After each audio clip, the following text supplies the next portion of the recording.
Hey everyone, Mr. Happy here, and welcome back to A Realm Reborn Restart. In this series, I replayed through the A Realm Reborn main scenario quests. That's because they're actually changing it in 5.3. They're adding more experience points, they're making flying available in A Realm Reborn areas, and they're trimming out a lot of the fat of the A Realm Reborn story quests, and I just wanted a reference point, so I figure play through it now, see how it is now, play through it then, and then we can compare the two. Now, if you've missed my previous videos in this series, be sure to check out the playlist. There'll be a little eye in the top right corner of the video right now, and also a link to the playlist in the description of the video, as well as a brief explanation of certain restrictions I placed on myself so I could better understand what it might be like for a newer player. Unfortunately, this may be the last video. It's a maybe. There's still more information we could achieve because I have finished A Realm Reborn from 2.0 through 2.55, as well as the Crystal Tower series. We are donezo. And we have our final time. It took me 63 hours and 16 minutes.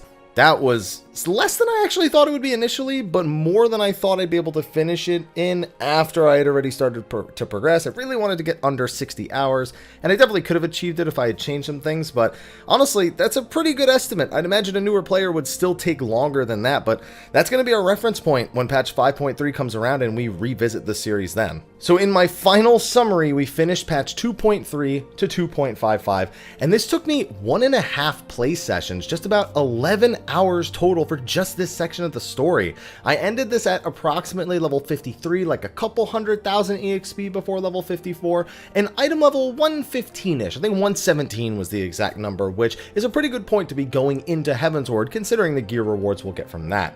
We didn't do a single optional dungeon or trial at level 50. I did take some of the queue times for some things to go unlock the various pieces of content, but we never actually did them. It was just trying to use dead time while waiting for DPS queues. As a fun little extra tidbit, I spent another hour and 13 minutes and finished ranking up my Grand Company to 2nd Lieutenant, which is the highest rank you can achieve without doing another piece of content known as Squadrons. I did spend a little bit of the original 63 hours working on this, but maybe only an hour, probably not even 2 hours in this time. So with that finish, I think the most important thing to talk about in this video is things I'd like to see them update in 5.3. I hope that new players who have been picking up this experience, who have actually been coming to my stream and thanking me for it, have enjoyed it. But now we have to kind of summarize what the entire point of this was, and it was so I could get perspective on it. It's been so many years that I have such backhand information. Now I have firsthand information, and I really have some things I want to see them improve in 5.3. And if they don't do some of these things in 5.3, definitely at some point beyond that. So first up, the actual length. 63 hours is a lot of time for people when you consider they not only have to play through Heavensward or Stormblood, but that it took me 10 days to do that 63 hours. Some people who play 4 or 5 hours a night, it's going to take them way longer than that. And 63 hours, even with me doing things deliberately solely, is still probably faster than a lot of new players would have figured this stuff out. So I think a lot of their approach makes a lot of sense. Trimming 2.1 and onward in particular is the thing I'm looking forward to them doing the most. There are so many menial tasks that do very little to enhance the story. There are some legitimately great plot threads and foundations that are set up, and it was really cool revisiting that with the knowledge of someone who's already played all the expansions that come after. It's nice to spot little things and little double entendres that they may have had with certain character dialogues and quest names that definitely paid off later.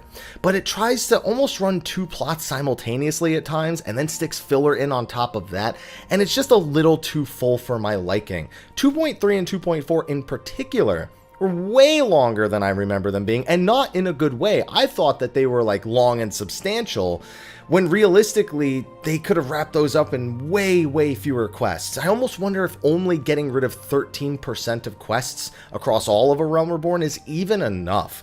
Because while, you know, that's a significant portion, especially because they're trimming other quests on top of outright getting rid of some, I don't know. There might still be things I feel like they need to get rid of or trim, but we'll have that information in 5.3.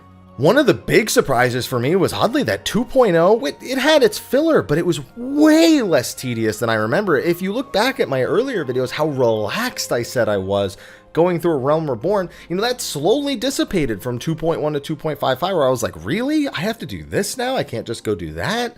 And in 2.0, I only felt that way like maybe once or twice, especially around the level 30-ish main scenario quests, and that's where I expect they'll make adjustments, but that was not nearly as bad as I thought it was going to be. And you know what's one thing that's really going to improve that experience that doesn't even require them trimming down the quests? It's the change they're making to experience points rewards in the main scenario quest. They said that you should just have to do the main scenario to complete the main scenario, and side quests should be for alternate jobs. In my opinion, also for side quests, because there are a lot of interesting stories across them, especially post A Realm Reborn, mainly meaning Heavensward, Stormblood, and Shadowbringers. Again, this is the right call because a lot of my time spent getting to level 50 was spent making sure I stayed ahead of the main scenario quests. I mean, 2 or 3 of my videos, I just talk about that non-stop. And, you know, that's great and all. It was really fun to experiment with that and stay ahead of it. But not having to think about that at all is going to massively speed up the experience. It's way less roulettes that I need to do. It's way less things I need to be concerned about. Side activities, guild hests, leave quests, things like that. Cool functions, cool features. I would still recommend doing them as a new player, even post 5.3, so you have them unlocked, so you have the scope of what the game has been trying to do. But man, for anyone just doing the quest, that's going to speed things up so much to not have to think about any of that stuff if they deliver on it to the degree that they are implying they will deliver on this feature. Next up is gearing from 1 to 50. Now, they did say they wanted to make gear rewards more substantial, but I really think it's just from 1 to 50 that they need to do this, because I actually found post A Realm Reborn quests were more than acceptable in regards to the way the item level worked. As a reminder, you get item level 90 left side from your final level 50 job quest in the base game. The story then gives you item level 70 and 90 accessories in patches 2.1 and 2.2's main scenario quests, and then they give you a full item level 110 set across the lengthy quests of 2.3. Now, that's not to mention poetic tomestones used to buy item level 120 or 130 weapons or accessories or armor or whatever.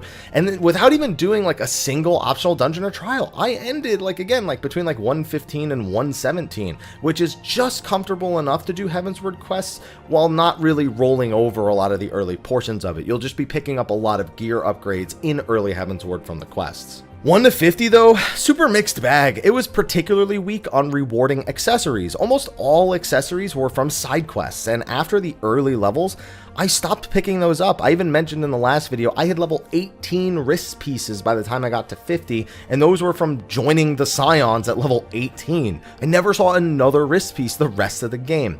I expect better gear across the board here. I won't be surprised if they make like high quality crafted gear similar to the expansions and the way that they do it. More accessories available from the main scenario itself. I think we're definitely due for a lot of updates in that regard. One big thing I want them to change, and they've done this for every other leveling dungeon, and it's really just A Realm Reborn that doesn't have it. Dungeons giving one piece of gear on completion would be a great thing for A Realm Reborn, leveling dungeons in particular.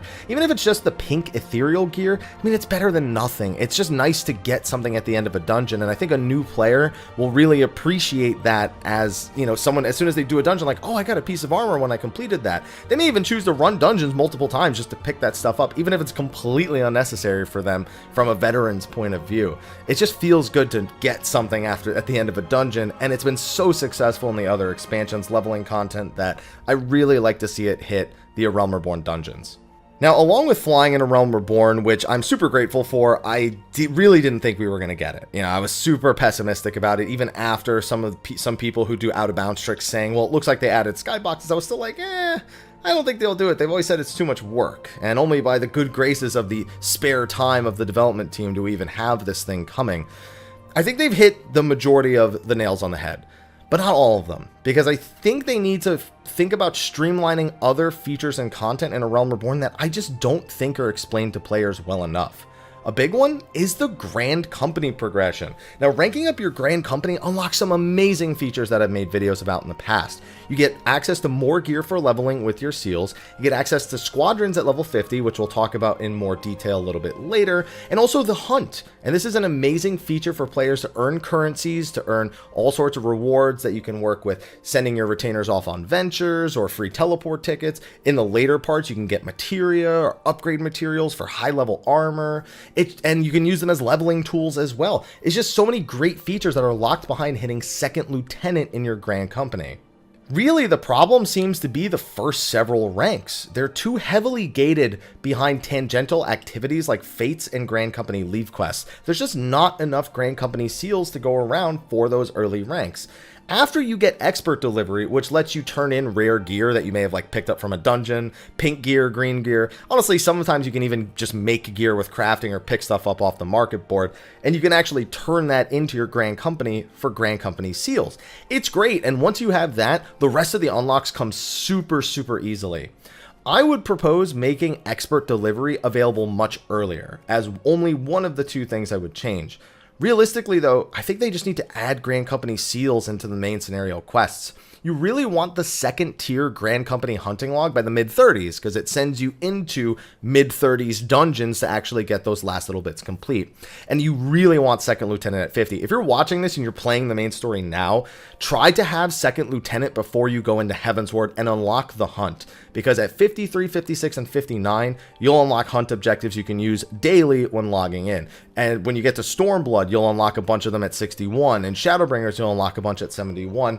And honestly, they're just too useful to pass up as a new player. You 100% want to get this feature, as well as Squadrons unlocked as quickly as possible. Another change with Grand Companies, I really think Squadrons need to be available right from the time you join the Grand Companies and not from when you hit Second Lieutenant.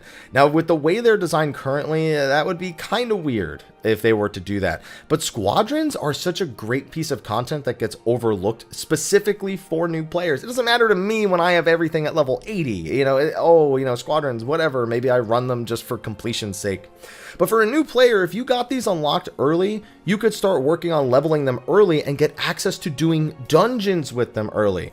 They are a great leveling source for EXP from 20 to 55, especially when the only other real big option people suggest is Palace of the Dead, which, while it is great EXP, is also super boring after you've done it enough times. I'd rather run dungeons, get gear with my Squadrons, which again, if they make expert deliveries available earlier, would also be great for ranking up the Grand Company. It makes too much sense for us to have Squadrons by the time we actually join a Grand Company around the level 20-ish main scenario quests.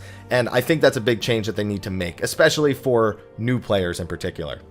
And finally, I think they need to direct players to crucial features better in the revamp. And this is something, including the Grand Company stuff I just said, I don't think they'll do any of this in 5.3. I think this will kind of come as feedback after the fact, where it's like, well, you made these changes. Have you considered making changes to this? I think retainers, while they do send you to an NPC who explains it, and there is a text box that pops up when you join the Scions, and it actually is explained to you in the main scenario quest, retainers, I feel like, are something that are a little too easy for players to miss. They store items for you, they sell items on the market board, and they're a crucial part of any long-term player's experience that needs to be more formally introduced. Grand Company promotions, a lot of players don't even know they can apply for a promotion because they don't read the dialogue efficiently enough. And so all those things I just mentioned, those are if you even know the Grand Company exists. Some people don't even bother with that. And I think that pushing people to do that first promotion as part of a quest would actually be a pretty good idea. And also, certain gameplay functions aren't explained adequately enough. Very specifically, I'd like a new Hall of the Novice challenge to be added for limit breaks. Almost no Sprout I ran into in my entire experience in all these dungeons knew what I even meant when I was asking them to limit break. And some who did know what it was didn't know it was a group resource. The text pop-up you do get that does explain limit breaks is just not sufficient enough. And a Hall of the Novice that specifically tells you the things that you need to know would just make too much sense, I feel. I also think it should automatically be placed on your hotbar at level 1, similar to things like Return and Teleport. Or, I mean, you could also do it after you finish Hall of the Novice, but Hall of the Novice is supposed to prepare you for doing content with a group. Limit breaks are a group content thing. Yes, I know PvP is different, but in PvE, when you hit Hall of the Novice, that's what its purpose is, and limit breaks are a part of that. So I really think they should include some explanation of it. They probably need to word it certain ways so you don't have tanks and healers popping it all the time, but, you know, that's it is what it is. There could be a little bit of a learning experience, but at least letting them know what it is probably a good idea. Now, honestly, those aren't even all the things. A Realm Reborn is just a mesh of things that you can tell. It really shows the technical debt the game took on in those times. And the fact that some things are still better now, things like the mount speed increases we have on the ground as we finish main scenario parts, the gear we have for post A Realm Reborn, they've made strides to try and make that experience better. But the technical debt and the way the game has sort of outgrown a lot of these features definitely makes it really awkward for a new player. So there's definitely other things that they can change, they can adjust, that maybe not as necessary for them to change, but probably going to be a big part. I've also contemplated digging into the series and seeing what it would be like for a new player to dive into gathering and crafting for the first time, because that actually has gotten a lot of changes as of late, and I want to look at what would it be like for a brand new player, brand new, who wanted to jump into gathering and crafting right from the early levels. Because you got to remember, us vets, we were like, oh, just do Ishgard, or just do Grand Company turn-ins, and yeah, those are options, but they're not like, brand new players are not like, oh, let me go do Ishgard crafting. That's something you tell like a long-time player who wants to go back and level. But someone pre-50 doing that, they probably are not going to know what the hell you're talking about. So I kind of want to dive into what it would be like if a brand new player just went over to the Disciple of Hand and Land guilds and said, okay, I've got a little bit of money on me, what can I get done? And what is reasonable and feasible to finish in that time?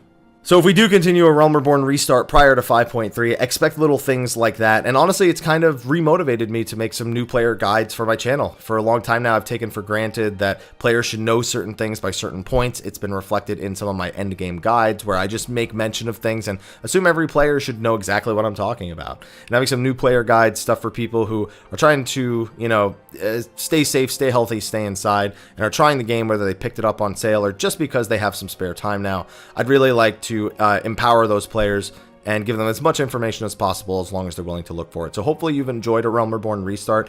I really do feel like we'll probably have some elements of it later, even if it's not necessarily live streamed. I'd really like to look at some tidbits and see if there's other things that I can make specific videos about. Even some things in this video I may make separate entire videos about as well.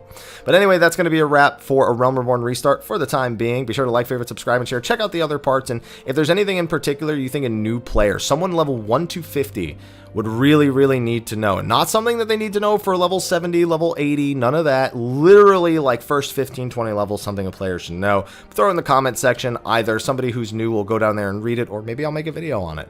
But anyway, thank you again. I will see you all in the next video, and until then, take care.